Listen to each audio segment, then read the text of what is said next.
deserves our full respect and our full listening. No, rules here, okay, to be a teacher, so no over talking or interrupting, interjecting comments. This is a meeting for all of us, and all of us want to be heard. Our opinions, our solutions, number one. So with all due respect, and I thank everyone for being here. This is big. This is a small group relatively, but it's going to get bigger because I understand that this is a problem that's been going on for quite a while and it needs to be addressed. It's not all the vet's fault. There's going to be no vet bashing here. This is us getting to know them and them getting to know us better. This is a highly emotionally charged issue. So if we can all somehow just hold on to our heart gently. And so my name is Sheila Wheeler, and I put this together because, like the rest of you, I'm sure I was beyond frustrated. And I got to thinking, I can't be the only one going through this. You know, I think this is happening in a bigger realm than I'm aware of. So I went on the Dolores Gazette, where some of you may have seen my post. And I just said, let's just do this. Let's just get together. Let's get the community together so that we can come up with a solution for pets, for family, for vets. You know, this is another way to end suffering. Because we suffer, our animals are suffering. And I don't know about you, but my animal is my family. So anyway, I'm glad that you're here. And the purpose of this meeting is just that. We want to become better informed so that we can help our vets and our vets can actually help us. I think there's situations out there about which none of us would ever guess is a problem. I think it has to do a lot with financing. I think it has a lot to do with, you know, vets wanting more money. They're interested in the most amount of money that they can make, as opposed to what we like to believe in, that they're here to have compassion and help our animals in need at whatever hour. But that's another solution to work on that after hour thing. But if I may introduce Chris. He has volunteered with the Dolores Veterinarian Hospital. He has volunteered to come here tonight and show us some information, some firsthand information, and educate us a bit on the occupation of a veterinarian. So, Chris, if you'd like to. Sure. Hey guys, we could speak up a little bit too. I don't think it's capturing very well. Oh, can you talk about very softly? Okay.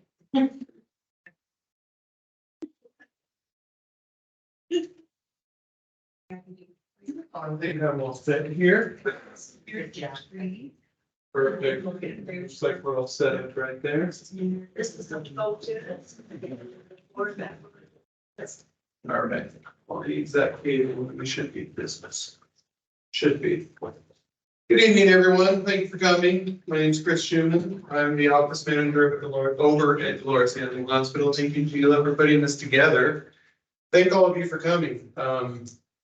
Complex issue, and I do know it's emotionally charged. So, but I also think there's a lot going on that the public's not aware of, and then it's hard to understand. So first and foremost, we'll go over some data points that I think are really important for the community to understand about what your veterinarians are up against right now. Before I get started and go too far into any of the fun little details here, little bit about me. I am an office manager by force at this point. My wife is Dr. Durrett. We've been married for 8 years now. The opportunity to purchase Dolores Animal Hospital came up last year. And we decided to go ahead and do that to continue and provide for the community in this area and keep our employees working that were working for Dolores at the time. That was really important to us. And to kind of keep the service spread out, because I know it's difficult for people to move throughout the county. It's a big county at the end of the day. My wife, Dr. DeRay, and Nancy DeRay, is an Italian native born in Milan and studied in veterinary medicine there in Italy in a little town just north of Ancona, which is Camino is the area. Anyways, incredibly talented individual. I know I'm biased, but top of her class, has internationally recognized thesis papers. I couldn't say enough good things about her as an individual. Me through my 20s, I struggled to figure out what I wanted to do with my life. She knew it when she was 12. And she's living that life, and I'm very proud of her and all of her hard work. We've lived in the area for about 5 years now, and my wife started practicing medicine with Veterinarian Animal Hospital, and honestly, we moved over here. So, yeah, that's a little bit about us. I'm not going to bore you with the rest of it. See if we can get this going so I can show you some fun stuff here. So you turn the lights off? Let's see what this projector does, quite possibly. I can turn one of them on. I apologize, I should have set up for you guys before I went going. So how far out is everybody? Are we local to Dolores, Cortez, anybody further away? Lewis, okay, sure. Anybody as far as Duck Creek, Monticello? No? Okay. Excellent. All right, we're halfway there. Hey, all right. How can we make this stuff? So let's get off these pages. So I've got way more data here than I'm going to bore you with. I've got all the math and sources to back up all of this, but if you guys have any questions, I have details on all this. I wanted to start with the veterinary shortage issue, okay? And I will put a disclaimer on all this. A lot of this data is hard to track down. There's not a whole lot of it. Chris, Yes, if I can interrupt you, there is a zoom on that projector there to make this page hopefully larger. that's about as big as I can make it. What we can do if we have to. Push this back. Yeah, we'll move back. Here, let's get this to lower first. So I'm gonna bring you a bit. Cool. And that's good. Oh, there we go. Yeah, that's good. All right, let's look at that one a little bit. There you go. And I'll tell you what I can do here. Oh, let's fix that. Let's fix that. Let's focus that in. All right, there, that's where we're gonna try and pretend that that's legible now. Okay. So I do apologize. This is a corporate presentation. It's not a PowerPoint. It's a bunch of notes written down that I have for you. So we need an increase in the veterinary workforce by about 40,000 vets and 133,000 vet techs by 2030.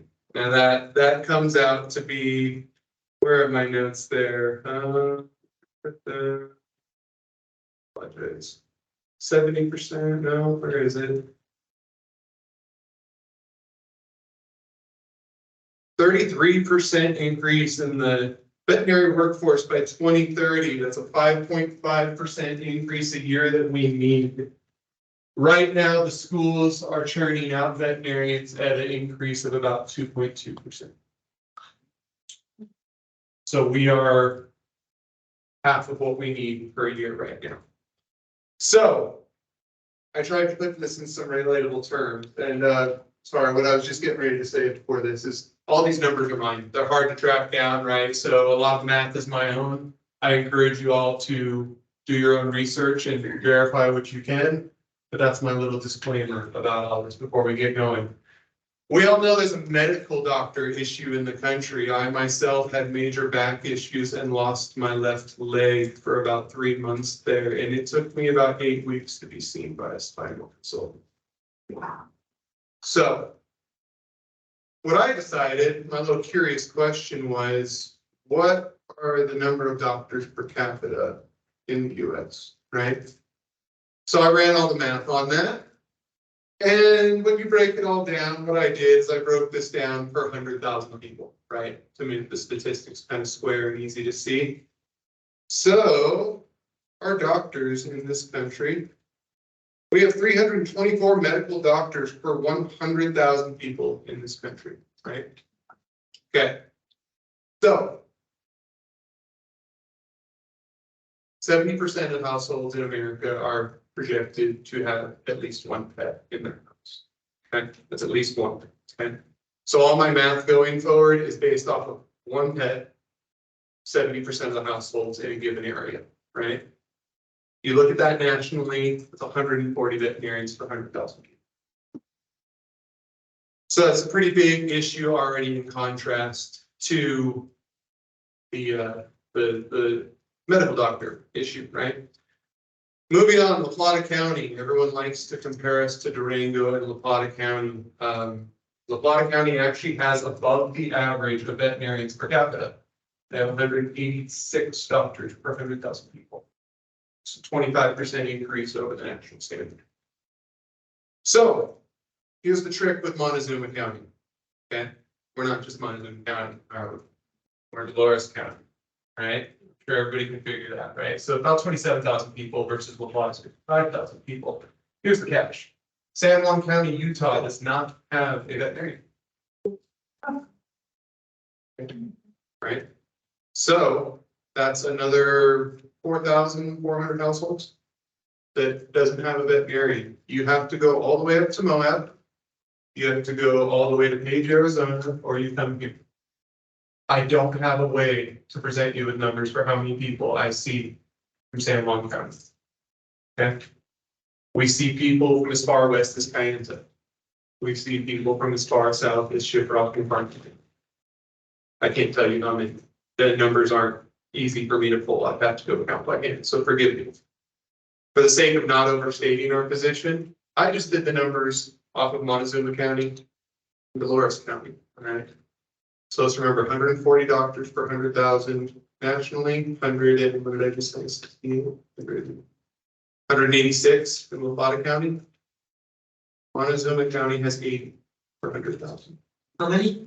80. 80? 80 per 100,000. So that is, when we compare those to medical doctors, the national standard has 57% less veterinarians per 100,000 people than medical doctors. La Plata County has 43% less than medical doctors, but 25% more than the national average for veterinarians. Okay, with me so far. Montezuma County has 76 less percent than medical doctors per capita, 43% less than the national standard for veterinarians, and 57% less veterinarians per capita than La Plata County. I don't know the situation of the large animal vets. I can't speak to them. I work in small animals. I do know the brick and mortar small animal facilities, right? We have 7 veterinarians, one of them's practicing part-time. So the next thing we need to understand about this situation is that 3 of those veterinarians are very close to retirement. Very close. The one that's working part-time is working part-time because he's on his way to retirement. The next 2 are, I'm not going to speak for them, I don't know their timelines. It's not far off. And another veterinarian, her health is becoming an issue. And she may be forced into retirement. We're potentially going to be down to 3 small animal brick and mortar veterinarians. Very, very soon. So the situation's quite frankly about to get a lot worse, right? We need, currently, if those 7 veterinarians are working full-time, we need at least 5 more veterinarians just to meet the national average per capita. Does that make sense? Is that before or after the retirement? Before. That's before. Okay. So if they retire, we would need another 4 on top of that. Okay. Any questions on these numbers so far, what they mean or how we got here? And anything relating to this issue so far that I can answer for you? I'd like to ask, how many vets do we have in the audience tonight? Gerald, you specialize in large animals. Just large animals, yeah. And I've done a little bit of research on the large animal issue, and that one's a pretty big issue too. There's fewer and fewer veterinarians that are willing to go that direction. I don't know what the reason is. Do you, Gerald? What's that? Do you know why there are fewer people wanting to become large animal veterinarians? Well, it's the workload. I mean, and you're working on large animals, you end up things like your finger cut off. I mean, it's work. And you It's, have to I travel mean, to town. if I was doing this just for the money, I'd be working on the dogs and cats. Because you can make so much more money, it's unreal. And you travel to them, correct? What's that? You travel to them or they come to I you? travel today. Wow. Me and my daughter, both my daughter's a veterinarian too, that's strictly large animal stuff. But it's, you've got to want to do that. It's not for the money, Right. because it's not there. Okay, I mean, a lot more money in what this man and his wife do, by far. But It's a calling. Dangerous. It's a calling. it's a call. I mean, I like what I do. And I like the people I work for. Those people are very loyal and they trust you. But you've got to build that trust in those people, because a lot of those people, a lot of young veterinarians come out of school. And very few farm kids, basically what I call them, actually will end up in vet school because they're not going to spend enough of their life studying to make straight A's to get in vet school. They have a tremendous work ethic, but they will not spend that much time to go to make straight A's to get into vet school. So they're not going to get in. Because that's what it takes now.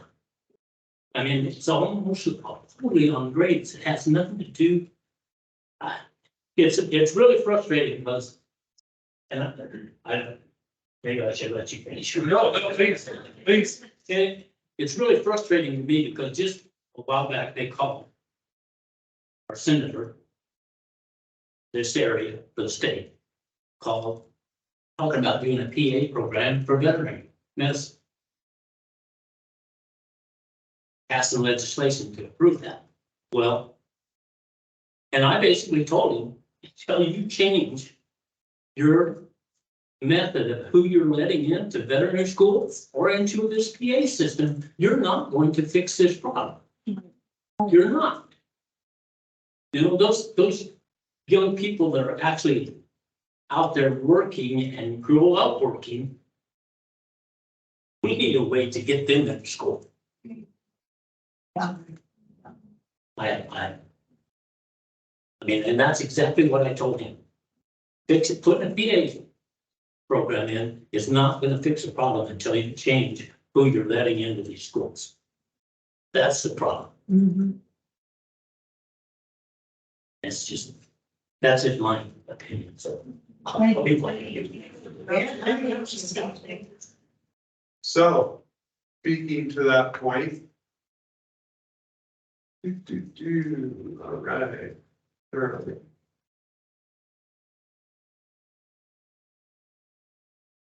So, 33 accredited veterinary schools in the US, by comparison, is 155 medical schools. Veterinary programs are admitting 10 to 15% of their applicants versus 42 of medical.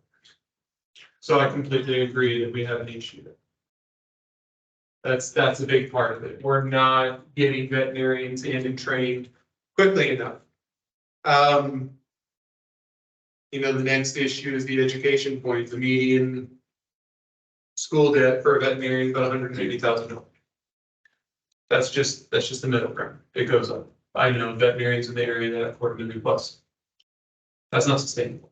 And I think we all know that. I think we're all aware of the education issue, and I think we disagree on how it gets fixed, but something needs to happen because the professional workforce is shrinking. And that's across all industries. We're struggling with this in every area. I work in electrical engineering. Again, I'm an office manager in Forest too. I do this part-time. I work in electrical engineering. I can't find qualified people. Can't. Currently, one of the solutions we're looking at is importing veterinarians. Because we can't get them. Speaking to the wage issue, the average income for veterinarians, somewhere between $100,000 and $120,000. And honestly, that's kind of getting to be the high side now with the corporatization of veterinarians. It's getting worse. We can't compete with those numbers. And that's definitely a question I have for the community. Do you want to see more services and the prices go up significantly, or do you want to keep the prices low and have access to the care for more people? Because that's a big juggling act we have out here. We get compared to Riverview a lot. And there's some things that I think we need to understand about that. That's really. Yeah. Riverview is the Animal Hospital in Durango, the big one. That's the one that you're just about all of us refer you to when there's an emergency or an urgent care. Okay. Riverview has 10 doctors full-time on staff. Okay. Riverview has 20 doctors between additional clinics in the area that rotate through emergency shift. Okay. 20 doctors per capita, when you do the numbers, that's more doctors than we have per capita, just doing emergency rotation. Just doing emergency rotation. Okay, there's about 30 doctors over there working full time. Other thing you need to understand about a place like Riverview is two things. One, their prices are significantly higher. If you go have a cat neutered over at Riverview, that's about $310. They're going, that's gonna pay for your surgery, that's gonna pay for your anesthesia, your fluids, your blood work prior to the surgery, and then your meds going home. Okay, by contrast, ours starts at about $100. We do not force you into any additional costs. We recommend pre-surgical blood work. Always gonna recommend that, it's best for the animal and best for the safety of the surgery. We recommend IV fluids. Again, it's best for the animal, best for the safety of the surgery. We don't do go home meds. We give meds in the hospital post-op. We don't think they need the meds going home. If you opt for all those things, yeah, it's gonna be about $330. But we don't force the client into that decision. We believe it's your job to make an informed decision on what makes best sense for your situation, right? By contrast, Riverview forces you into that. Now, why that matters? Yeah. The cost of purchasing things like medication, things like surgical supplies, things like the lab tests that we run free surgical blood work on. That's all tiered discounts based on quantity of purchase, right? I've got 10 times the doctors in that building moving product that I do, just on that alone. They can reach discount tiers that I can't, right? So I have to pay more for the services than they do, okay? Now, on top of that, they're pigeonholing you into doing that blood work when you do those surgeries. So now they're moving even more. Every single surgery they do is going to get that free surgical blood work, right? So now they're moving how many more times the labs that I can't get anywhere near their discount pricing. Which is why when we offer equivalent services, we're $30 more than they are, right? But again, the difference is I don't force you, we don't force you to do the services. So that's a big question that I need the community to dwell on. Do I adopt their financial model and put myself in a better situation? And quite frankly, I don't even think that it would help because still with one doctor, I won't limit it. You with me? Mm-hmm. Yeah. The next thing we need to understand about Riverview is Riverview is owned by a corporation, the National Veterinary Association. That association owns 1,400 hospitals between America, Canada, New Zealand, Australia, and Singapore. They are the single largest conglomerate of veterinary hospitals in the world with a yearly revenue of $4 billion. They have financial backing to grow a company that I don't. Okay. So you have to forgive me when I get a little upset that people point at Riverview and say how much better they're doing. I do get a little upset. It's fine. But we're here for education. Not everybody does, and that's fine. I accept that. So the next thing we need to understand If I were to hire another veterinarian right now, it's not just hiring another veterinarian. On average, we need 3 technicians to support a veterinarian. If I go from a 1 doctor practice to a 2 doctor practice, I need to hire a receptionist now. Currently, my assistants, I have 3 of them that assist my doctor, are schedulers. They are calling you back with reports on your animals. They are taking questions about your animals. They're dispensing prescriptions. They're assisting in surgery. They are mopping my floors. They are not just veterinary technicians. If I move to 2 doctors, that won't work. I have to have a receptionist that deals with the phones and the emails and the scheduling and the prescriptions full time. So that my assistants can focus on assisting their doctors. So what's this mean? Okay. I think it's no secret the cost of living is going up quickly. $20 is hardly, $20 an hour is hardly a livable wage anymore.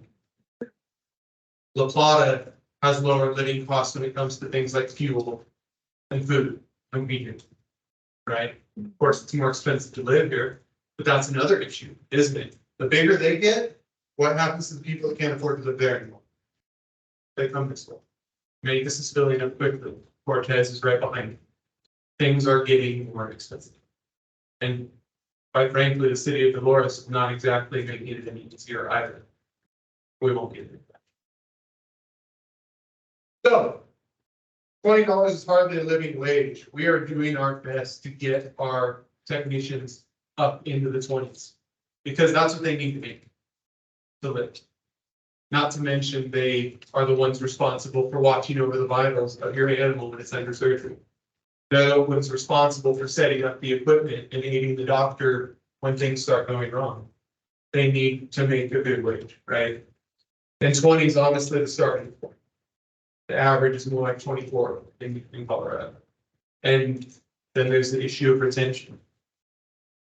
If I want to keep them, I have to be able to somewhat compete with the wages outside of this area. Again, that's hard to do because the fees outside of this area are much higher than we are, right? Kind of all goes together hand in hand.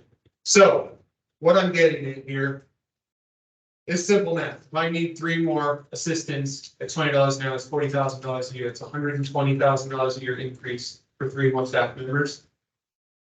I can't pay a receptionist much below 18 anymore because you can go to Starbucks and work for $16 an hour starting. I'll tell you what, it sucks a lot less to get yelled at about your coffee being burnt than it does about how you're heartless and karma is going to catch up with you because the veterinarian simply can't see the animal. Happens every day. I get 6 phone calls today. 6 of them screaming and cursing at my staff because my doctor was too busy in the surgery to help. So, I mean, I can't pay my receptionist much less than $18 an hour. So now we're approaching $180,000 a year between these 4 employees.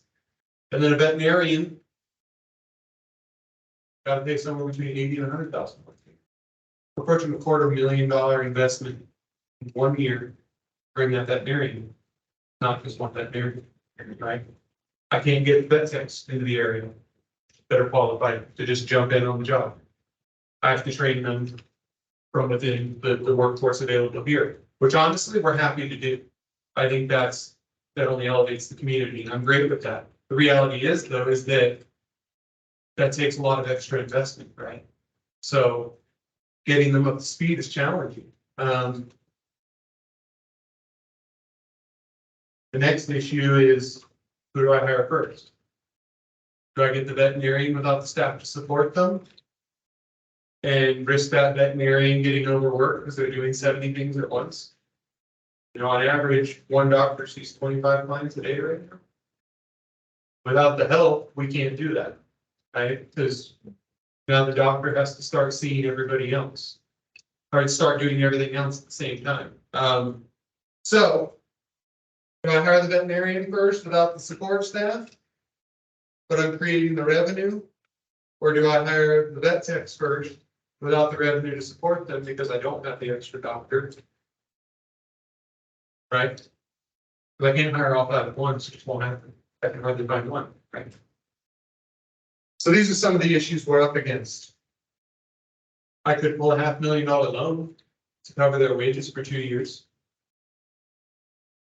A lot of money. You know, we're already on the hook for a lot more than that. I'm not gonna sit here and give you my sad story yet. Do you think that this is the problem with all the vets in this area? Absolutely. Absolutely. Yeah, I'm not gonna speak directly for any veterinarian. I want to make clear that I am Chris and Dolores Animal Hospital. I'm not speaking for any other clinics, but we're all in touch. We all have the same issues. Most of us meet once a quarter, sit down and discuss the issues, and if anybody's made progress on any one front. This is not an issue that's unnoticed. This is not an issue that's not being discussed at our level.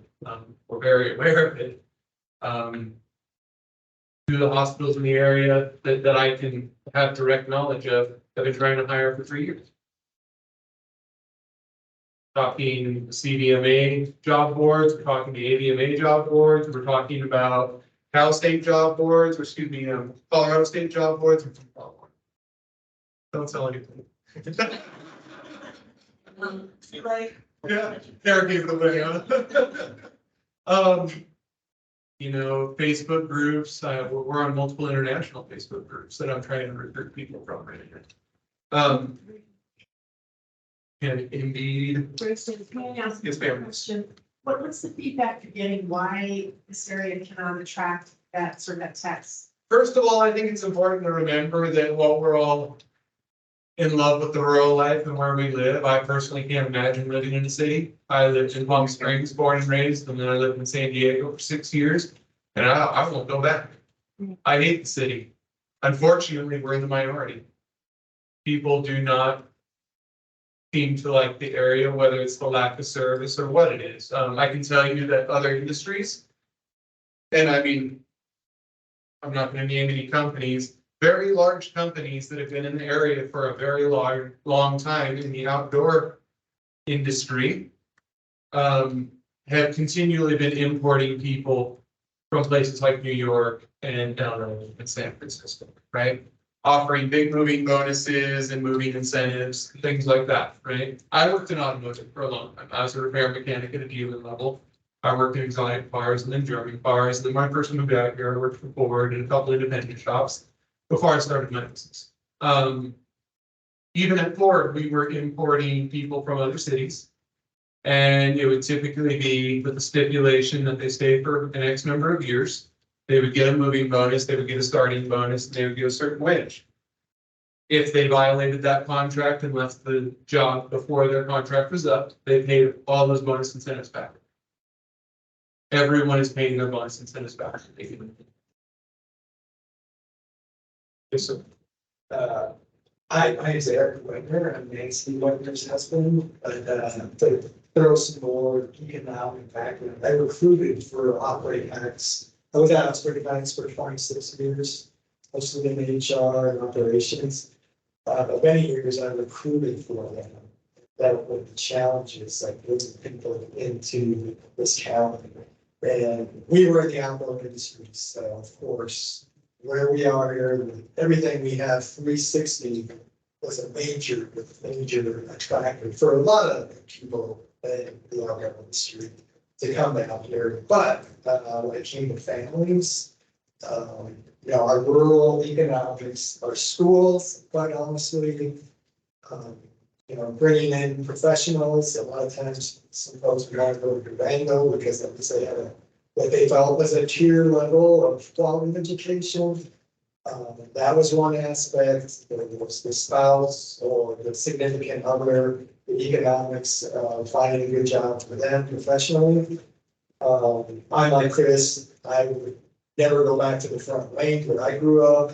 I love what we have here. I love the outdoors. I'm willing to sacrifice a lot of other things, but it is a huge challenge to bring all of the people in. And there are those that do see the value of rural life and with their kids in our communities here. We've had a lot of challenges, and it's almost like it's reversed, even worse. I think for the last couple of years. Did it get any better with all the remote workers? So the spouses to find a job Yes. So maybe we'll Yeah, significant, that's a great point. And we'll keep our homeschooling too, so I mean, they Yeah. can do that. Yeah, those are positive sides to how people are getting around. But it is a very challenging area, and we know our communities are average household income, some of the counties around here, well, not the Powder County, but some of this core area. It's, we're on the lower end of that economically. When we look at our hospital and just the other challenges we've had. So just to your point. Yeah, absolutely. Larger point, we were very successful, the company, and it's in a different spot now, but super big challenge. Luckily, there have been technological changes, and we all know people who are making a living and an extra room in a house. Or maybe flying to a meeting every once in a while now, but, so I'll just throw that in there. One glimmer of hope, I know CSU is doing, CSU Vet Hospital is doing a big expansion. They're expanding the hospital, there's a big construction project right now. I don't have the student head count, but shortly they are going to be increasing. So, yeah, I really appreciate all your details. You got some excellent. Yeah, So. Yeah, I've got a lot more than I think we care to sit through. But, yeah, so I mean, it's a big issue. One of the next issues that's going on is at the state level. The only program that they're offering any debt forgiveness for students in the veterinary field right now is for large animal. You have to meet the criteria for an area. We are one of those areas. They award 6 people that a year. So of all the debt forgiveness in the entire state right now, they're only forgiving 6 students. It's an incentive of $90,000 over 4 years. So a stacking benefit. So the first year it's like $15,000, the next it's 20 and so on and so forth. And so you peak out at $90,000 debt forgiveness. In 2023, which we're at the end of, no one's been awarded that release fund. And it's because nobody wants to do the jobs. So, Easy same thing, the small animal situation is terrible. yeah, Me and my daughter basically cover all that area he was talking about. yeah, From Langley, Monticello. There's nobody over there. It's for large and small animals, for that doesn't matter. But we cover this whole area down. I was in Farmington 2 days, working. I applaud you. it's no secret that the ranching community's been hit hard in the last years, and that trickles down, right? So, it's, And people that are moving here with their pets, they're moving here with their horses, they're Yes. moving here with their. so that's another fantastic point. Yeah. That's another fantastic point. Thanks, Jim.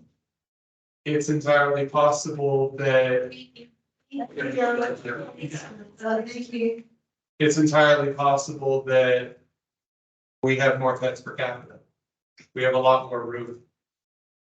I have 3 dogs, I have 3 cats, and I had 2 goats still recently. I'm sure other people are that way. There's a lot of space out here. My grandparents have 2 dogs.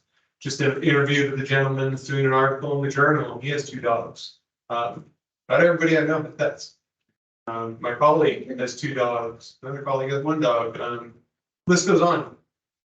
So you think these numbers look bad? Remember, those numbers are off. 1 pet per household. It's 70% of the households. We might have more than 70% of the households, and we certainly have more pets than 1 per house, right? So I dug a little deeper, found numbers comparing 2016 to 2020 from the AVMA. Pet estimates, dogs per household, cat per household, ends up actually being closer to 1.9 pets per household. If you look at the numbers, my math says there's roughly 80 million pets. The number's actually more like 170 million pets. So the numbers in supply are doubly as bad as it looks. And then to make things worse, here's the big one that is kind of an issue. Let's take Colorado, for example. The Colorado Board of Veterinary Medicine has no way of tracking veterinarians leaving the industry. If a veterinarian dies, if a veterinarian retires, the board doesn't know about it unless somebody tells them. So when the board says we have X amount of doctors, I promise you it's inflated. To make matters worse, the AVMA says we have about 141,000 veterinarians in the country, but by the AVMA's admission, those numbers increase based on the number of vets that graduated. We don't know that those vets are graduating. Again, we don't know who retired. We don't know who died. If you discontinue your membership with the AVMA, they still count you on their doctor tabulets. The actual numbers, the government, if you ask the government, it's somewhere between 70 and 110,000 veterinarians. But again, I just outlined how Colorado doesn't track their veterinarians very well leaving the industry. The numbers could be even worse than 70,000 veterinarians. So the supply demand compared to those numbers I gave you could be double, and the veterinary supply could be half. All this is me beating a dead horse on how bad the issue is. So, any questions so far at this point? I have a quick one. Member? I'm just thinking, do you have? It just sounds so hopeless, and the only thing I can think of is this same thing we keep coming to, because the breeding needs to stop. Oh, That's absolutely. the only thing I And- can think of, because you can't. That's a fantastic point that I wasn't gonna necessarily dig into, but yeah, absolutely. First of all, I mean, unfortunately, there's a lot of people churning out puppies for money. Of course. And worse yet, there's a lot of people paying big numbers for it. The market is unfortunately there and very real. So that's one issue. Second is varying opinions around sterilization, but it's a big issue. It's a really big issue. The pet supplies or the pet demand is going up quicker than we can give veterinarians a chance to deal with. Just doesn't sound like there's any under. Yeah, and don't get me wrong, and I certainly don't mean to be all doom and gloom. My first mission in speaking with everybody today is getting this framed correctly. Which I guess, while we're kind of here, elephant in the room that we need to talk about, the first, like, all these issues are like big chronic issues, right, that are gonna take a moment to fix. And issues about to get worse, right? The elephant in the room, the thing the community can do right now, first and foremost, is the attitude towards these veterinarians. It's the one. The attitude. If anybody thinks we don't know the situation, if anybody thinks that no one's trying, if anybody thinks that we don't see the things said on social media, that my staff doesn't see the things said on social media, you're very wrong. Yeah, I understand what you're saying, sure. but as I told a couple people here, I have 4 cats in the past, every Monday, for the past 3 Mondays. I've had a cat that needed to be in the vet because of an infection. And the infection, if it's not cared for, can, your animal can die. Sure. And my cats are my kid. Sure. And for me to call a vet that I have gone to for the past 20, 25 years, and to be told, no, I can't see your pet. That's hard for me, because it's like, well, where do I take them? Well, we can't take them here. And it's like, okay, so I call around to every vet around here. No, what's your last name? So I can look up your account. Well, I don't have an account with you. I go to Dolores, but they can't see me. I can't pet. Well, sorry, can't take any more patients. Sure. Where do I take my cat? I mean, No, I understand. you're saying that it's like your kid, your kid is sick. Well- There's no place to take them, and it's like, it's hard for me to stay calm.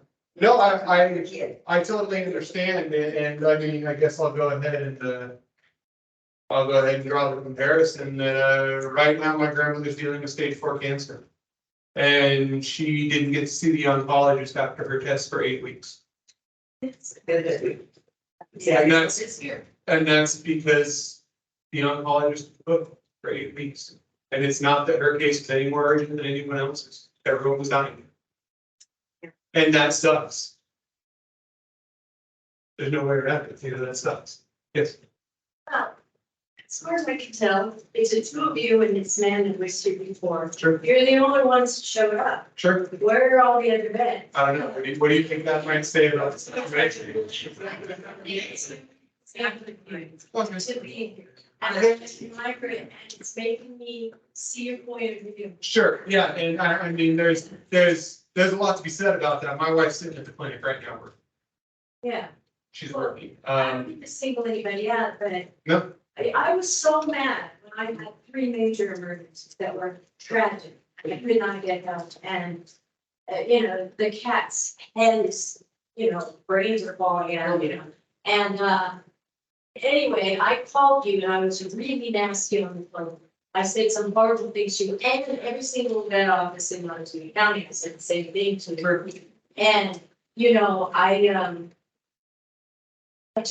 I was ready to write a letter to the editor. I was ready to call the veterinary board in Denver. I was on a rampage. Sure. You don't want to get me on a rampage, but you calmed me down because you called me back. You were going to fire me first. I was- I had 5 minutes with you. So I managed. I remember. I was actually, so this is actually when I was going through my back issue, I spoke with you while I was driving the train to go get myself. I remember the conversation, we I spoke don't almost an hour. compromise, but my father was a veterinarian for years, and he was a large animal vet and small in the beginning, and he said exactly what this man told me. Yeah. He finally went into small animal because he said, Dale, people, the farmers can't pay me, they can't afford my bills, it's too much work, I'm making so much more money in small animals. But he used to say, if you want to make money, you should go to Memphis. Yeah, and so, yeah, no, I totally understand and I agree, and like I said, it's the large animal, she's a big one, and I understand everybody's, emotions and feelings on the matter. I'm not trying to take your feelings away from you on this situation. Again, not to sit here and woe is me. I grew up in a family of 5. My dad was the only one working, made $35,000 a year and supported the other 4 of us. My wife grew up in Italy with a family of 4, single mother, and our mom made 20,000 euros a year. Until very recently, I didn't have any money in my bank account. I couldn't have driven to the vet. I was in a bicycle accident 6 years ago and had a severe concussion, and I wouldn't let them take me in the ambulance because I couldn't afford to ride the hospital. So when I lived in San Diego, I had an emergency with my dog, and I couldn't get any money. And the one I did, I had to drive an hour away. 10 years. 10 years ago. Problems got worse since then. So anyways, my point long way around, not to be woe is me, is that I understand. I'm not here to deprive you of your feelings around your pets and the situations. Well, you're saying something about be nice to the vets. Montezuma Vet has a poster that says we will not accept or will not tolerate aggressive behavior. And we're not talking about your pet. Yeah. Because people have come in there and threatened their lives. That's not how you do it. Yeah. You know, that's in this country is horrible. We don't want anybody to go through that here. That's what I was working towards.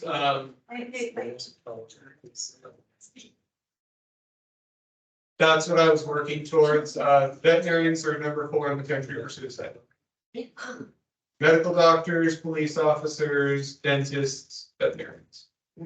In fact, I would have kind of thought the area would be a little more sensitive to the issue. The previous owner of Montezuma killed himself in 2013.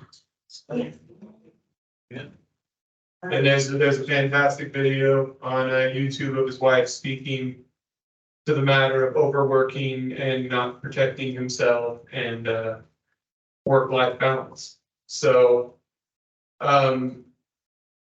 I think the hardest thing here with this issue that we're discussing as far as the way veterinarians are treated is that, my wife is up at 6 o'clock in the morning.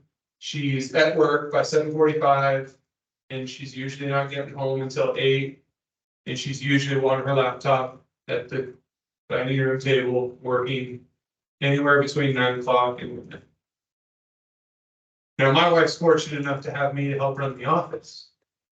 Now, a single doctor practice, like say Montezuma currently, they're being a veterinarian. They are being an employer, dealing with their staff, they're an HR department. They're dealing with health insurance for their employees and retirement plans and their inventory, and their shipping and receiving and their accounting. These people are a lot more than full-time. I help my wife out and she still works 14-hour days. How long can it go on before it's not sustainable anymore? How long can it go on with people treating her that way? Right. So that's, like I said, elephant in the room, that's the first issue. It just has to stop. I understand the emotion, I understand the anger. If you're gonna call into question the integrity of the veterinarians, their compassion, or why they're in this, then you should probably leave this meeting. We don't have any more talk. Mm. And I want to make it very clear that it's not gonna be tolerated. All the clinics have talked on this, and it's a big issue. We all have panic buttons. Good. For all of our employees. I know at least 3 of the clinics have panic buttons. Because, here, let's do this fun story. About a year ago, the doctor that we bought the clinic from was ill. That's why she sold the clinic to us. We had a parvo emergency come in about 1 o'clock in the afternoon. Animal was sick, animal was not doing well, animal needed emergency attention, and the animal was turned away. The owner became extremely upset and started screaming at the staff and saying some very colorful things. And he ended with, "I hope you all get sick and die of cancer." So the reason the doctor turned it away is because she was on her way to the oncologist. She passed away this past summer. Yeah, Chris. She passed. Yeah. She worked until the last 8 months of her life. And people calling to question their integrity. So that's the kind of stuff we're dealing with every day. And again, back to the point, it just has to stop. We're not going to tolerate it anymore. Names are written down, phone numbers are written down. If that behavior comes across, it's very clear there's a shortage and there's people that need help and that will not treat us that way. Mm. And we won't deal with it anymore. Pass those names along. There's a saying that I read in a vet's office, maybe someone else has seen it. It said the whole world is short staffed. Be kind to those who show up. Yeah, absolutely. Absolutely. And again, I'm not trying to take anybody's feelings or emotions away. We need to redirect them.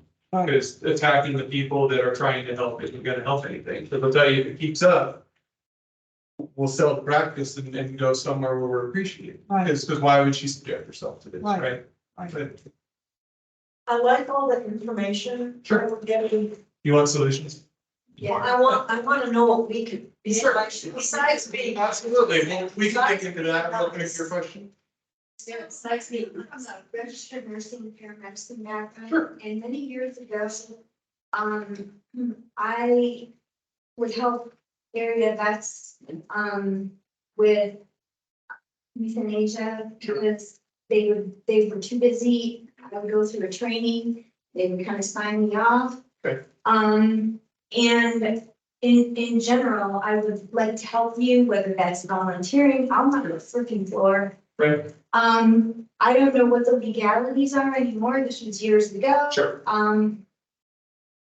Is it, so solutions? Yeah, and those are my big points I needed to get through, and yes, let's move on to solutions, because there are some, and another question before we go? I taught 4-H for 14 years. And the 4-H count has gotten very, very low. Our 4-H group extended out to veterinarian care. Dr. Koppenhafer, Yeah. Dr. Schmidt. Many of those veterinarians worked with all of my kids that I had. They did autopsies on their rabbits. Why did they die? They stirred the mind into taking care of animals, finding out how they work, finding out what they can do to help. Sure. We've lost that educational value. The school's FFA program that works with kids that work with large animals, work with small animals. Everybody, those numbers have dwindled. And without education for the youth to grasp the need, there's no carrot in front of the nose. Right. And education is always a key factor. And if we don't take the time to educate our children to where they can divert to besides working at Starbucks and McDonald's, that they can actually do good. We were very fortunate for many of the local veterinarians that worked with our kids at the time. They were incredible. And I know they tantalized a lot of kids because I've seen a lot of them grow into very valuable health services for animals. And it can be done, but you just have to make the effort. You have to be there for those children, push the programs in the schools, and sign up to teach dog on 4-H. It's fun. You can't help those kids. Those kids really want to learn. They do.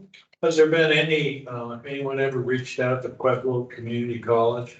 So who runs the voc tech? That's a good question. So they offer a veterinary tech program, is my understanding of the situation. I mean, so to be honest with you, I mean, the education issue it goes a lot beyond curiosity and things like that. I completely agree with you that we need to entrance them earlier on. The cost of schooling is a big issue, and on that, the solution to that I can see that the community can do is put pressure on the state for forgiveness programs.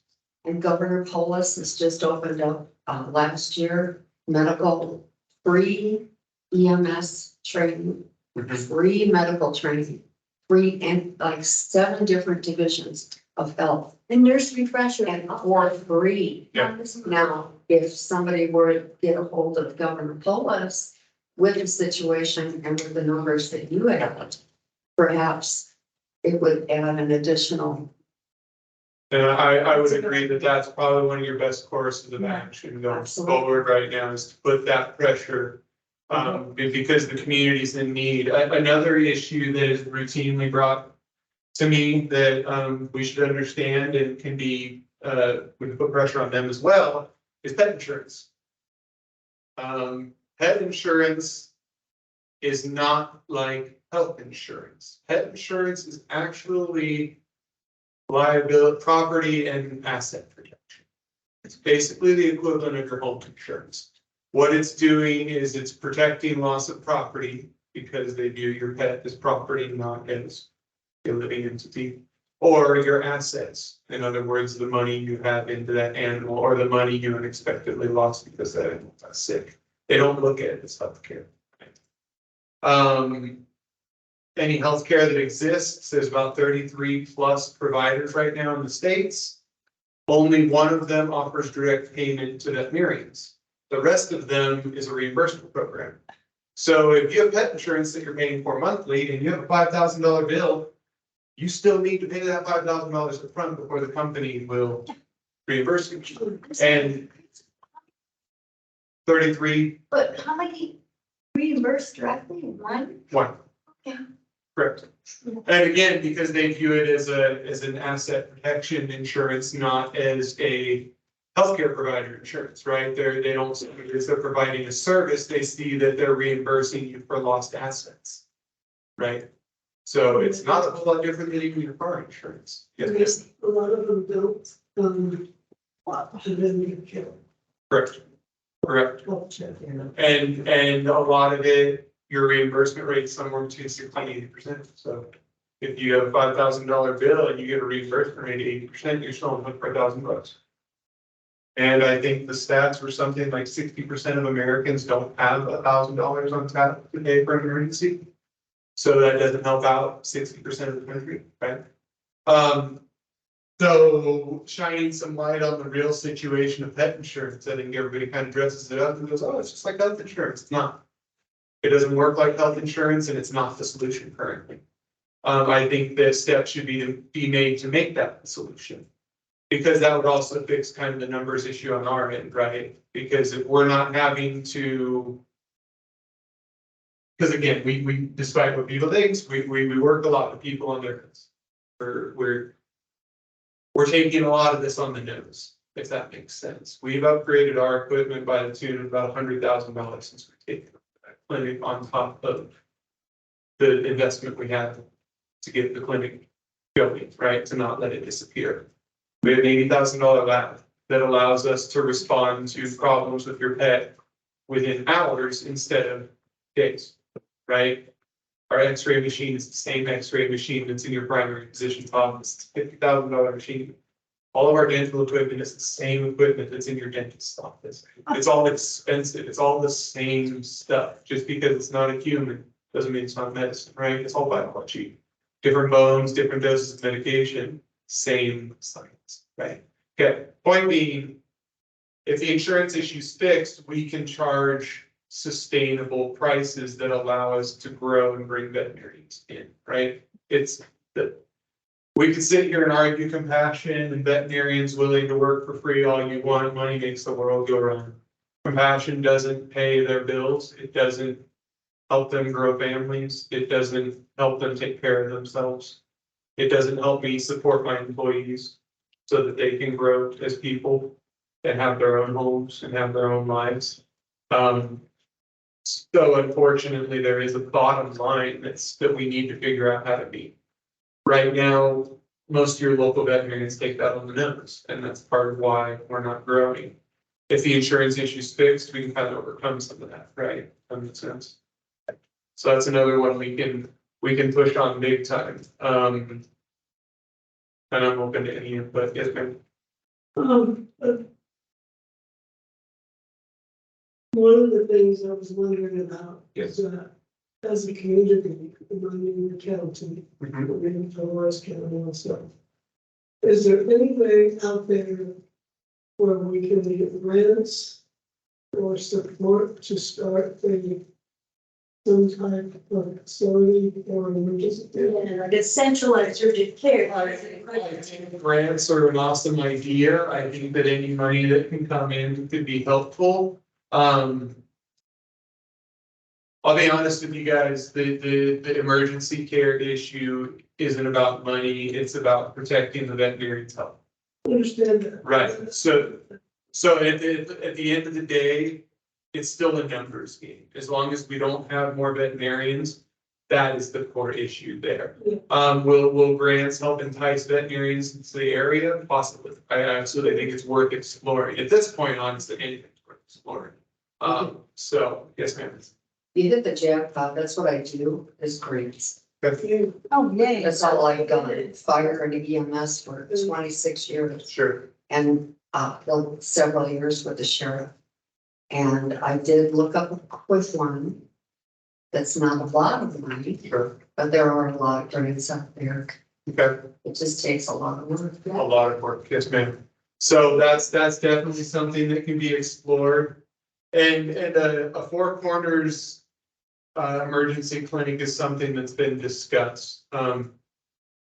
Shouldn't say emergency clinic, I should say after hours clinic. There's fun verbiage that surrounds all this crap. If I say emergency clinic, I have to have a doctor in the building on staff 24 hours. So if I say urgent care, it means something different. If I say after hours care, it means something different. So it's been discussed. One of the big issues in our area, and it's the same issues that pretty much any destination town faces, which that's one of our primary means of income in this area, right? We see a huge uptick when we hit summer with Mesa Verde and everybody coming for hunting and outdoor season, right? Huge uptick, right? So the comparison that I'll draw this to, I worked in the ski industry for a short while. Ski industry is feast or famine. For about 4 months of the year, we are rolling it. We're so busy, we can't possibly have enough people ever. And then it stops to the point that we need 5% of that workforce. Right? how do you combat that on a year-round scale, right? So what I'm getting at is in the summertime, you see a huge uptick in need for emergency care. Now, if we just looked at those couple months, we might have stable enough revenue to have a doctor in that hospital at night waiting for something to go wrong and attend. Okay. But as soon as we hit the off season, that disappears completely. Now I can't do that.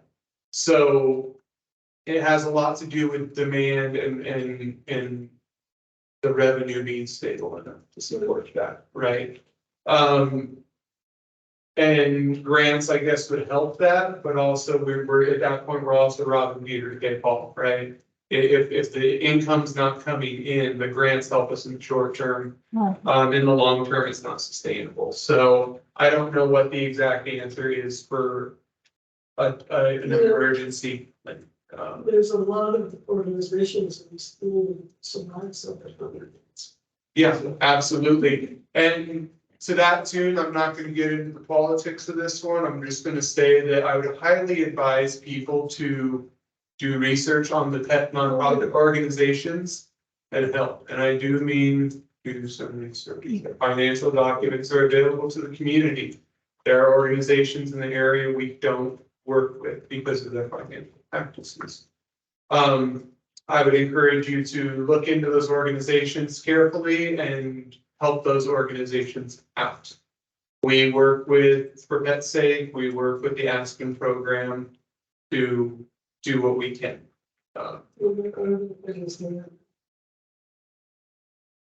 Yes, absolutely. Well, I'm thinking more in terms of what you said after care or emergency. I'm thinking more of a triage. Sure. Because I know there's a lot of people who don't understand what a true emergency is. Absolutely. You're absolutely correct. Say what's wrong with my doctor. What is going on? It's Right. you know, definitely. Sure. As opposed to getting into experts and Right. injuries. So this is an issue on a couple fronts. The first one is if we do take every little one in that insists on being seen. We live 20 minutes away from the hospital, so my wife's sleeping in the middle of the night. Sure. Well, I mean, who are we talking about? Sure, but someone has to staff the clinic at the moment. We've got 7 doctors. Sure. That I don't have the answer to. Yeah, I just, that's one of those, we're back to kind of being hopeless, like we were saying earlier, because I don't, without, again, fixing the staffing issue, I don't know where to go from there. I can tell you, I can tell you the numbers I know. For a 3 vet techs, a doctor, $250,000 a year. That's about what I need. That's just the supply wages to full-time working people. If I don't supply them with full-time wages, they will burn out, they will wear down, and they will go somewhere else. And it has to be sustainable. That's it. So that's the starting number. That's about the starting number right there. I can tell you that it costs us about $400,000 a year to run. And that's just on the immediate, like, cash flow currently. The reality is I actually have $750,000 alone tied in the wings. So, you know, if you factor that in, I'm actually upside down on $350,000. So again, kind of that cash flow issue, like how do I hire somebody right off the bat? So again, going back to the answer, $250,000 is really the minimum I need to be able to fight at all. To get more staff, whether that be to fund an emergency clinic on its own or to add to my staff or what. Sure.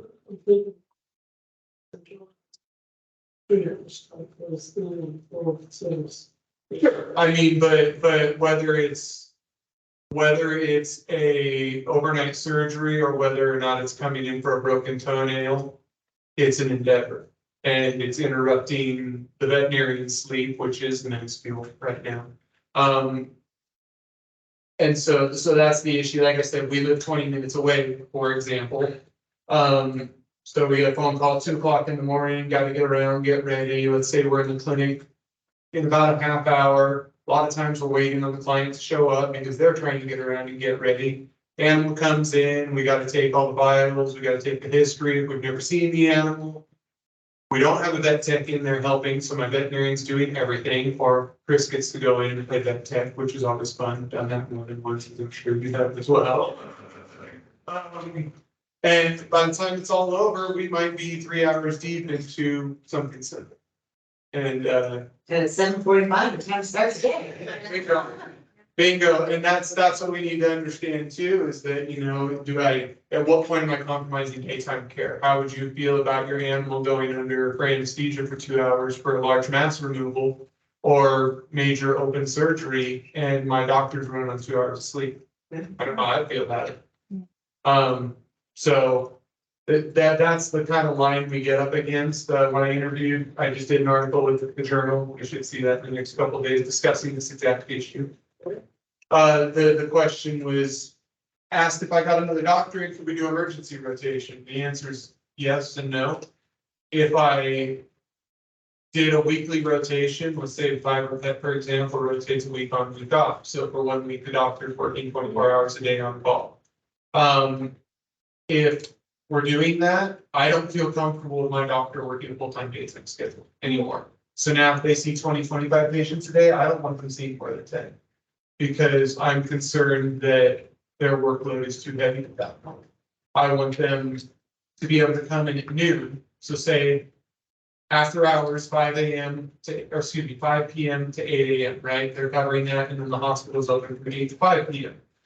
I don't want them in the building between 8 and noon. I want them to get their rest, right? Because they may have been up all night seeing things. Maybe they weren't.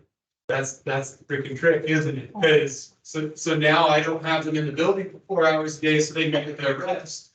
Because I don't want them compromising their daytime care or the safety of the patients. But they didn't see anybody that night, and now I didn't schedule 10 patients for that morning because I was covering off my emergencies that never showed up. So now I just deprived 10 patients a day for 5 days of being seen. Right? So how do I combat these issues? You know what I mean? It's a big issue, but anyway, I don't topic there. I mean, how many people would appreciate if there was coverage even on Saturday and Sunday? Not so much, maybe not as much nighttime, but Sure. at least Saturday, Sunday. Sure. Because that would help. Absolutely. And Yeah. It's gonna do that. Well, that's not the same 3 vets that are burned out already. Yeah. so it's a challenging issue, and I'm not coming here to say that we're not going to work with a solution. That's not it. And I'm not saying there isn't a solution. I'm saying that it's extremely complex, and I don't have the immediate solution. So yes, ma'am. Well, I have one suggestion. I know you're getting a lot of angry phone calls. Yes, ma'am. So in order, now that I know, because when this happened to me, I didn't know there was no emergency care. So I was shocked.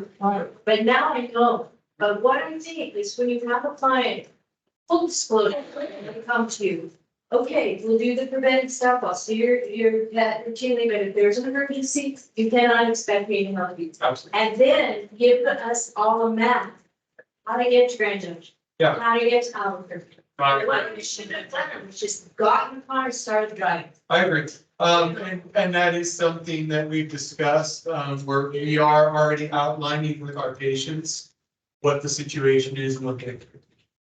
So, and we are taking new patients. We haven't seen new patients in about 8 months because we're so backlogged. But when we do see a new patient, that is that's discussed, right? So it's called the VCPR, the veterinarian patient or client patient relationship. Okay, that's That's what establishes you to your veterinarian. It's outlined in the AVMA guidelines, it's outlined in the Colorado Veterinary Board of Medicine. It basically says that when we take you on as a client, we're going to set our expectations of what it is we're going to agree to care, right? But it's going to be to agree to care within the confines of what we agree to. And so to that point, we are spelling that out when a new client comes in and making it extra clear for our previous clients that we cannot provide emergency care. So, and then that is within the legality of that VCPR, right? So that's what's going on there. I agree, a map would be a great idea. That's something that needs to happen. And then maybe you could do bullet points, everything that you outlined tonight. Once I heard it all, I was like starting to think of the complexity.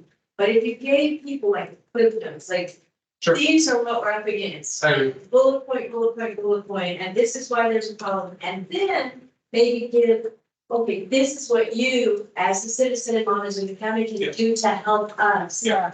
Like write to state, do a petition, do whatever we can do. Yeah. Absolutely, I agree. No, these are great ideas, and these are definitely things we'll work on getting put together. I encourage continued collaboration and discussion around that. Like I was saying, most of these issues are very big issues, and they're chronic. The education issue is going to be the first one to overcome. Like I said, I'm desperate enough. I'm looking at importing commitment right now. That's the best solution I can see forward. And we are working on that actively. I have listings out, just kind of every job board out there for veterinarians. So Chris, we're doing what we can. Yes, ma'am. what are the requirements to work for you, say like as a receptionist or not as a vet, but just someone to be there to help? What do you What are require? the requirements?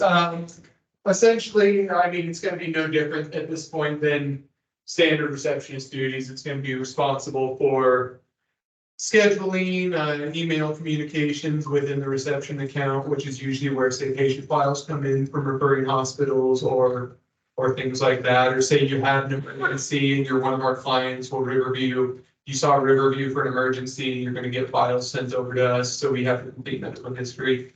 That's things that they would cover. Obviously, I think at this point, cleaning responsibilities and things like that. So it's a pretty basic receptionist role at the end of the day, if that makes sense. And how much would that help you as far as? It will help with workflow a good amount, because that allows my medical people to all stay doing medical things, right? That's definitely a huge step, and that is the next position that I'm looking at in the new year. So the first thing is finalizing the end of the year financial. I'm in that process right now. And knowing where we're at, getting my staff another pay raise. My staff is way underneath the state standard, and we're trying to get them up there. So that's my first priority, and then a receptionist. How are you holding up right now? Sorry? How are you holding up right now? Are you okay to go on? Oh, yeah, absolutely. I taught high schoolers. You guys are easy. I get it. I was in music. I used to teach marching bands. I'm used to dealing with 200 kids at a time. So my voice is doing a lot better than it normally should. Okay, can you share anything with us about your meetings with the other vets in the area, like what's being discussed, what you guys are? I mean, pretty much everything that's been discussed here. I mean, it's all, again, these are all great ideas, and they're all ones that have been discussed. There's not really anything I can add to it at this point, that we haven't already discussed. Like I said, we mainly check in with each other to see if anybody's gained ground or come up on something new. I have a group text with them that I've been going back and forth all week. And that's about the best we can do. We try and meet at least once a quarter, but it's hard. Like I said, these veterinarians are home working right now. So anyways, short story, no more really to share with you at this time. Yeah, this one. I don't know how many people would be willing to do that. I'm retired, I got time. Sure. But seeing if, and this is across the board, and other vets as well, seeing who volunteer, a day a week Sure. or a half a day, it could be a 2 people in 1 day. To take care of these. I mean, it's there, it's good for you. Now, I mean, It's something we can certainly look into. I mean, one of the issues I can see right up front is just the stability of the position for growth, rotating volunteers in is a very short-term fix to the problem. I do need somebody, yeah, it is a start, I agree, Better than. yeah, and I don't honestly know if it'd be better or worse. I mean, yes, it's a body in the door, but whether or not it really helps the issue is complex, because there's a lot of things my staff knows that somebody untrained might need to speak with the doctor. For example, like if I have to sit here and outline for a new person what to do in every single situation that calls, right? Because I have pre-booked visits for normal care. I have pre-booked surgeries, and I have about 4 urgent care slots open a day. There's a lot of nuances as to what goes where and when, right? We can't book out a major eye issue 3 weeks away. That's an urgent care issue, right? And this sounds little, and this is just a little example, but it takes a very long time to get a receptionist or the people answering the phone, rather, because I'm finding the phone up to speed on what does what and where to put things. So that's a little challenging, and I think investing the time into somebody that's there once a week or rotating people out, in a lot of ways might hurt the situation more than that, if that makes sense. Rather than letting the current situation work until I can get somebody in long term, if that makes sense. We were talking, yes, ma'am. I volunteered at a vet's office over in Sedona. Okay. I would come in 4 hours a day. I would do cleaning, I would do laundry, prep the researchable stuff. And I mean, it can be done. No, I agree. And we can certainly research it more. One of the things that I was starting to state earlier is, we were talking about, emergencies and triaging and things like that. And this kind of plays into what I was about to say on that and forgot. I don't think it's any secret that we live in a lawsuit world. And it's gotten worse. My wife was reported to the board 2 years ago because she took an emergency call, talked with the patient, and the patient decided that their observation wasn't severe, or they misdescribed the observation to the doctor. And the situation was actually much more severe than the person was able to observe because they're not trained, right? And she ended up fighting a suit over that. The doctor never saw the patient, the doctor never saw the animal. The owner of the animal didn't correctly communicate, and she triaged based on that information, and she still got in trouble, right? The board ruled no one got in trouble, everything's fine, but the point is that is becoming an increasingly common event, and it's hard to cover up. So we're very cautious even with what our technicians are allowed to do. For example, legally speaking, one of our technicians could mix one of your vaccines for your animals and draw all those fluids from the vials, right? Liability speaking, we're exposing himself. If that employee makes a mistake, it's an issue. Another example, the anesthesia machine, before it gets set up for surgery, or before it's used in surgery, it's set up, there's pressure checks performed on it to make sure that isoflurane, very not good stuff to be breathing if you don't need to be. It's the anesthetic, is not leaking, right? We need to make sure the machine's not leaking. If you miss a step in that procedure and you forget to open up a pressure regulator, and it's not caught in the course of the surgery, you can blow patients on them. Right? So little things that technically I can have other people do, we have to be very cautious about, because at the end of the day, it comes back to the doctor, right? And that sucks because I want to delegate those things and I want to get the staff further involved in that, but at the same time, if we expose her to big liabilities and we have issues, it only hurts the situation, the big picture, whether it be financially or how she answers to the board or whatever happens, right? It only hurts our ability to care.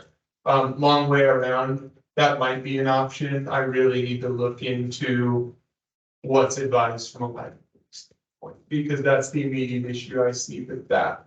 And it's not to say that you're not trustworthy, you're not trained, I'm sure you are. It's no, I understand, but it's an issue that even certified techs, you know, so it's a challenge, but it's something to consider, so. Just curious, and does the vet world have a Good Samaritan? The Good Samaritan Act where a person who is trained or not trained and is off duty and helps is covered by the Good Samaritan Act as people are. It's kind of off subject. I thought you might. You know, I actually don't know the answer to that just because it doesn't pertain to our operations. It's a great question. I don't know. About all I can tell you as far as like triage and intervention is that we have to stabilize something that's within our care. Sure. That's about as far as it goes to my knowledge.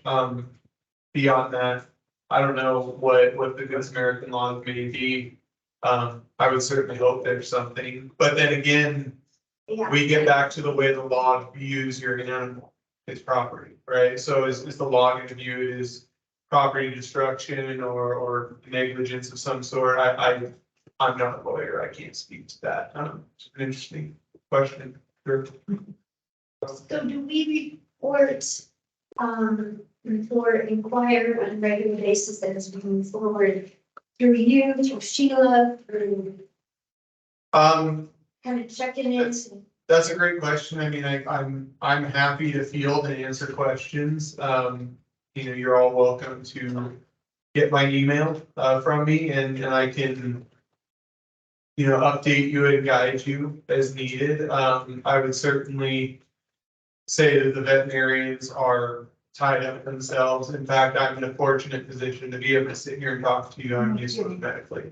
So I have nothing better to do than sit on my computer and do research and play accounting and speak to everybody. So the veterinarians, it's going to be hard. So any of that, I would encourage you to go through myself or if she through her as we move forward with ideas and things we can do and progress. So that's true. So the question is that if Riverside has to be set, how come they can't? One good question. They, Money. someone from Durango, another clinic, wrote an angry email to us last year saying they couldn't take our money. And we entered into a discussion about the issue. I gave them the same numbers that I've given you today. And they basically told us that that wasn't their problem. We discussed the possibility of a rotation. I have since the year back from the last email discussing that. There was a discussion there about Montezuma area working with La Plata to get more doctors involved so that we can do a much larger rotation. Because for example, even if I get all the veterinarians to participate, and like I said, 3 of them are on their way to retirement, they've done their time, and asking them to rotate at this point is kind of unfair. And even if we have all 7 veterinarians, you're asking somebody to be working 24/7 a week every 6 weeks. By contrast, with La Plata County, they're rotating every 4 months. So it's more than 3 months. 4 months. So, anyways, So, it'd be great if they could help. I haven't heard back from them as the answer to your question. so right now, at this point, right now, would the best thing that we do is to like find ways to communicate with grant writers, newspapers? Yeah, I would think so. I would think so. And, you know, and purely from an education as far as media is concerned and newspapers, purely from an educational standpoint. Again, I understand that everybody's upset, that the biggest issue is that society as a whole does not understand the situation we're in. I think we're being too busy being angry.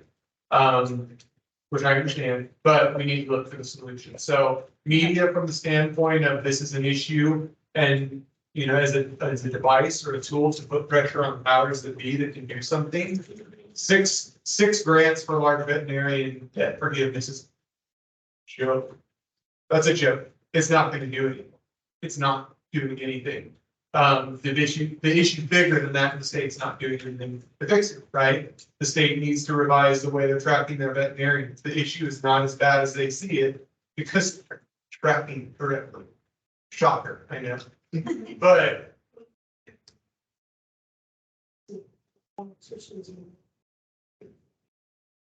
I would agree, but I won't get too deep into Maybe that. give us a bullet points of what we should say Sure. to the media and. Massive shortage of veterinarians, debt is difficult to overcome. Veterinarians need to go to higher population areas that demand higher wages to offset their bills. And the state is doing nothing to help with that debt burden so that veterinarians can come into lower income areas to help. So does it help to contact, whatever the Colorado Veterinary Association? I would say so. I would say the Colorado Veterinary Board, I would say the CVMA, I would say your local governments, your county governments, your state governments.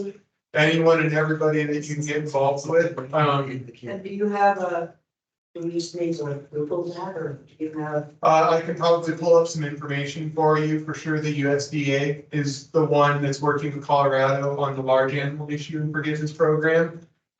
They need to be doing some serious revising on how they're looking at that, in my opinion. I can. If we put our emails over here, and that can work on doing a group email with some of that. Sure. information? Sure. Yeah, I'll tell you what, just because I have a billion emails coming into my work email every day, if you guys can kindly leave me your information, I promise you I will go home and I will make an account specific for these communications and we can communicate through that. I can send you the sources that I've dug up so far, that can help you go after the correct people. Statistics like pet ownership increasing 9% from 2016 to 2020. I don't know how much it's increased since COVID, but I know it has. I can send you all the sources. I can send you the accredited schools so you can have discussion with those schools. I can send you the, I can send you all of it. I have a lot of information. So I can forward it to you as far as the best attack plan and how you approach those people. I don't know. For sure, going back to the media, I think some media awareness just to gain more voices talking, because unfortunately I can scream at the state, you can scream at the state, you can scream at the state. If that's all the screams at the state, it's not helpful. So. KSJV, the radio. Absolutely. And yeah, anything we can do to get on those people, I would encourage discussions with our neighboring county that are productive to the matter. Again, I don't want to bash the clinics next door and say that they're all about money. They are in a much better doctor per capita situation and we need help. And I don't think they fully wrap their heads around it. Didn't you, it's speaking to me about a rural assistance program? So that was the large animal program. There actually isn't a small vet program. Okay. So that there's no incentives by the state to move to a rural area whatsoever. So, yeah, like I said, your veterinarian honestly is gonna make $60,000-$80,000 start now here. I like to think that we've optimized our business plan and we can probably be much more competitive than that, but I certainly can't compete with that. You know, these people are offering awesome healthcare plans, awesome retirement plans, 4-day work weeks, limited emergency, profit sharing, and wages upwards of $149,000-$150,000 a year. I can't compete with that. And that kind of lends to the point I was getting at earlier about corporatization of the industry. It's very hard for small businesses like ours in this area to bring in veterinarians when we're competing with large corporations. That's just a difficult issue to overcome. And what the exact issue or the answer is, I don't quite, Is there anything like a consortium of events they could bind, their buying power or something like? it's something we've been in discussion with actually in the past week. I'm researching the legality of it. But ideally, yeah, to lower the cost of our goods that we purchase, medications, things like that. What's that? It might help a little. It might help a little. Of course, all this also comes down to like the labor hours versus the discount. If I put, 10 hours a week into this and I only get a 3% discount, the numbers don't balance, right? So it's a challenge. We're still trying to figure out that. It is something that we're looking into at the moment. Researching the legality of it. There's a couple other things that I'm not gonna go into that complicate that.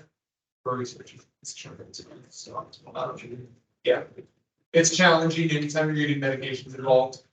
We obviously deal with controlled substances, things like that, that it gets challenging to bulk purchase. But that might even be something as well. I don't know. I'll speak with my vendors and representatives.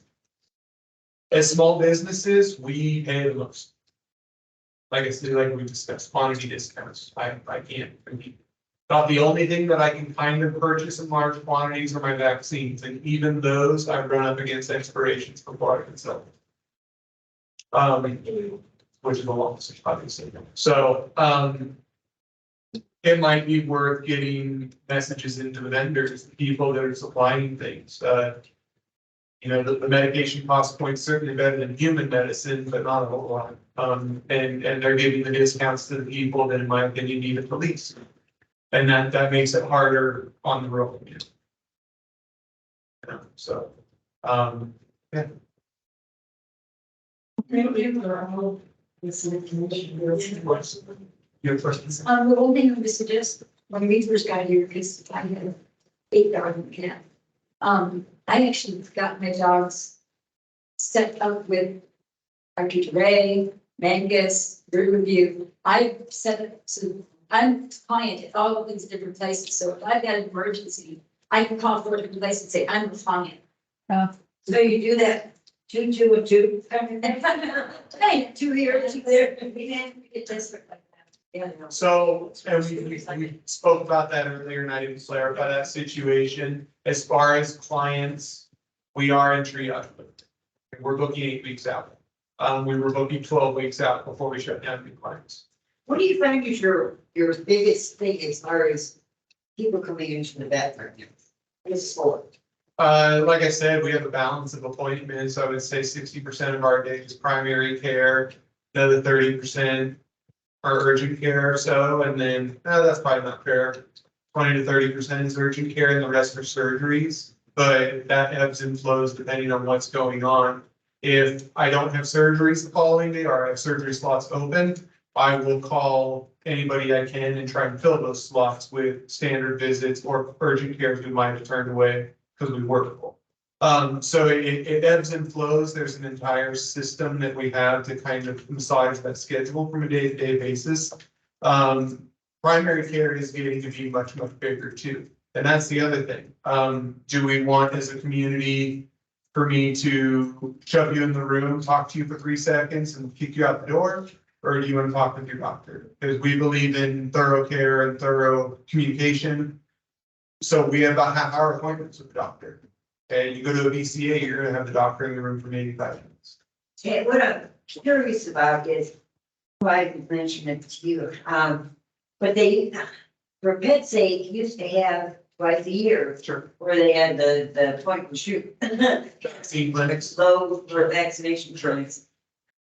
Do you find those help? And overall, I still take my cat when they need it to the vet. But Right. if I can use those, then I do, because it gets into mine. Sure, I don't know that it's something that. As far as how we want to see primary care done, we don't like it because It's not letting us keep a regular history on the patient. It's not letting us give the best care we can. And we're not just a big fan of get you in and shoot a vaccine and get you out the door. I see the benefit of it, but I also see the downfalls of it. Again, we get back to liability. If we can't follow up with a patient or provide lasting care beyond that vaccine, I'm hesitant to get involved with it. Now, if we worked in conjunction with somebody like PetSafe to get it done, that would probably be a different story. It's something we could look into. I mean, as far as being VBEP that does that kind of thing. Yeah, you know, the clinics, I think the clinic as an individual entity is gonna be less likely to hold like a one-day vaccine clinic, just pumping people through. Than they would be for a doctor to come and act on behalf of an organization, if that makes sense. For a couple different reasons, but yes, ma'am. I was just gonna say, those vaccine clinics. There was a lot of people that didn't go to that. Right, I was just gonna. That's right. Absolutely. That's right. Right. And especially when you have multi animals, that adds up.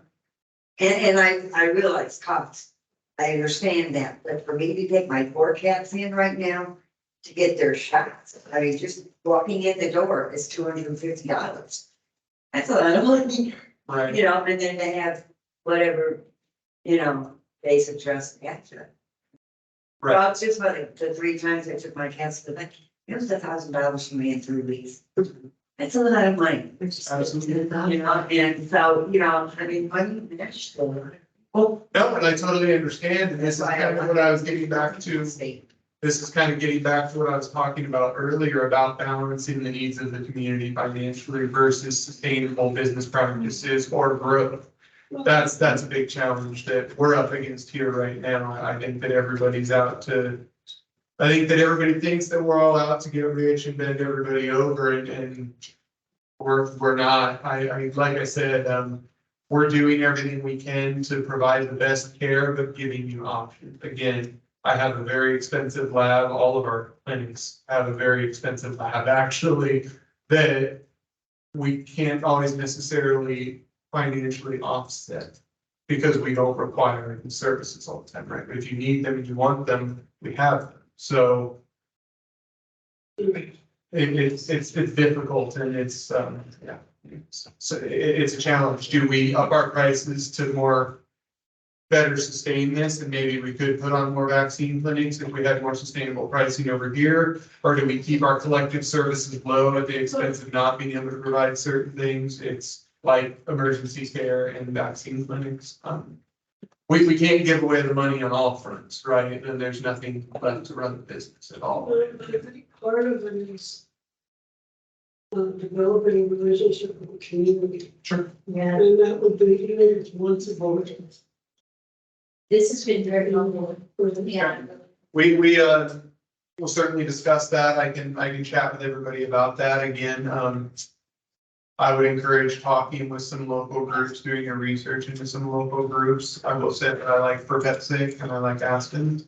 The rest of them, I would advise digging into some things because. Even on a daycare? No comment. It's called the 990. Everyone has to file it with the IRS. You can access people like Dan Kai and For Pet's Sake. I would highly advise that you do so. Okay. And look at where your money is going. I think it's still correct. I know it takes a lot of your time, and I apologize for talking to you. So, I'd like to have your attention for just a second. I'd like to see how everybody feels about getting together again, at least in the next like 3 weeks. We're doing get to the holidays, so. Get out of holidays. If there are ways that we can have it like on different. Whenever we meet, do it on a different night each year. We could work, yeah, we could work. I can bowling on Monday and that would be early. I'm trying to get on tomorrow, that's like, so if anybody has anything to do. So I can be involved. We don't think they'll push for things. Yeah, I'm happy to come to anything you guys have going on and keep you updated on where we're at and how we go forward. Yeah. So how many of you here with the Dolores Gazette online? Again, like if it's not win, I don't know that. It's not next door, it's not on the same. Okay, that's what I'm thinking, if that's a way to Somebody needs to communicate. Somebody can leave us the doors and stuff. And then. But he's going to get. Next, neighbor is good. That's right.